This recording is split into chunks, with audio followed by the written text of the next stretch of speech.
మామ నేను ఫ్యాన్స్ అందరికీ అలాగే కల్ట్ ఫ్యాన్స్ అందరికీ ఒకటే చిన్న రిక్వెస్ట్ ఏంటంటే, మనకి ప్రతి ఒక్కరు ఇప్పుడు ఒక ఫ్యాన్గా అప్డేట్ అడగడం తప్పలేదు. కానీ బయట ఉండే లుచ్చానా కొడుకులు ఏం మాట్లాడతారంటే, నీ అమ్మ ఇంటికి సినిమాలు తీసాడు బుచ్చిబాబు, అసలుకి రామ్ చరణ్ గారిని పెట్టి రాయల్టీ రామ్ చరణ్ గారిని పెట్టి సినిమా తీసుకుంటా ఇంతవరకు సెకండ్ సాంగ్ అప్డేట్ ఇవ్వకపోతే వేరే వాడు అన్ని అప్డేట్లు ఇచ్చుకుంటూ పోతాడు, మరి నేను ఎందుకు ఇస్తలేడు ఏంది అని చాలా మంది కొడుకులు నెగిటివ్గా మాట్లాడతారు. నేను వాళ్ళకే చెప్తాను, కొడకల్లారా మీరు సినిమా వస్తుంది అని చెప్పి నోటికి వచ్చినట్టు మాట్లాడితే మాత్రం చూస్తూ ఊరుకునేది, అర్థమైందా? ఒక్కొక్కడికి దూలా తీర్చి ధూపం వేసేస్తాను. మేము సాంగ్ ఎప్పుడు రిలీజ్ చేసుకోవాలి, ఏం చేసుకోవాలి అనేది మాకు తెలుసు. ఫ్యాన్స్ గిట్ట చెప్తాను నేను, మీరు బుచ్చిబాబు గారిని మీరు ఇబ్బంది పెట్టిన అవసరం లేదు. ఆయన ఎప్పుడు రిలీజ్ చేయాలి, ఏ టైంకి రిలీజ్ చేయాలనేది ఆయన పర్ఫెక్ట్గా ఒక డిజైన్ చేసుకున్నాడు. ఆయన ఒక్కసారి దానికి టార్గెట్ చేసినట్టు అది ఖచ్చితంగా హిట్ అవుతుంది.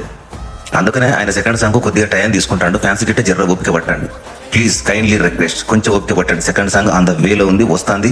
లిరికల్ మొత్తం రెడీ అయిపోయింది. మీకు తెలుసు కదా, బుచ్చిబాబు గారు ఒక సాంగ్ చేసే ముందు దానికి ఒక ప్రమోషన్ చేసి ఆ తర్వాత సాంగ్ రిలీజ్ చేస్తారు. దానికి ఈ 2 daysలో ఒక సాంగ్ ప్రమోషన్ అనేది చేస్తాను, ఆ తర్వాత మీకు సాంగ్ రిలీజ్ అవుతుంది. ఎవడైతే నెగిటివ్గా మాట్లాడుతానో ఆ లుచ్చాగాలకి వీడియో గట్టిగా షేర్ చేయి. అలాగే ఇంకొకటి ఏంటంటే, రేపు ఎట్టి పరిస్థితుల్లో మనం బుచ్చిబాబు గారితో అయినా సరే, బుచ్చిబాబు గారి పిఏతోనైనా సరే మాట్లాడే ప్రయత్నం అయితే చేద్దాం. పోయినసారి చేసినప్పుడు మీరు ఏదో సొల్లు అనుకుంటారు, కానీ ఈసారి డైరెక్ట్గా నేను స్పీకర్ పెట్టి మీకు వినిపిస్తా. ఖచ్చితంగా మనకు ఏదో ఒక అప్డేట్ అయితే ఖచ్చితంగా వస్తుంది. కాకపోతే ఒక ఫ్యాన్స్గా మనమే ఓపిక పట్టకపోతే, ఆయన ఒక సినిమా తీసిన పాపం ఆయన ఎంత ప్రెజర్లో ఉంటే ఒకసారి ఆలోచించండి. వస్తుంది మీ ఫ్యాన్స్కు బాధ ఉంటుంది కాదనను, కాకపోతే సెకండ్ సాంగ్ కొంచెం టైం ఇవ్వండి. ఎందుకంటే చాలా గట్టిగా ఉండబోతుంది మా సెకండ్ సాంగ్.